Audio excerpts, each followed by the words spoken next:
Hi guys, here's a quick review on this TY Classic 1995 Spout the Elephant Plush. Without further ado, let's get into the review. Here's the trunk, the eyes,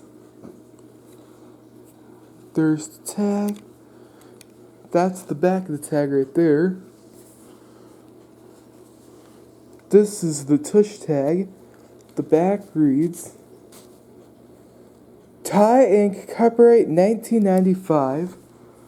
The little tail, the back,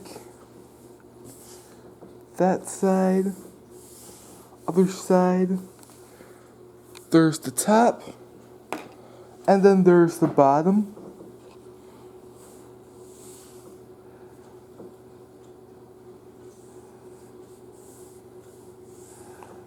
That's a pretty good, there. That might be a pretty good thumbnail, right there. And the ears, yeah, there's the ears, they're purple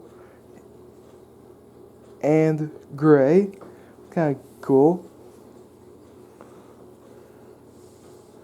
The trunk, the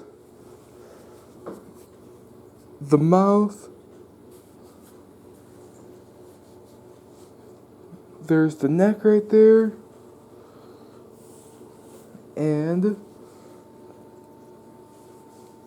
there he is looking like that. The little feet. And that's it. Alright guys, that's the quick review on this TY Classic 1995 Spout the Elephant Plush. Alright guys, bye.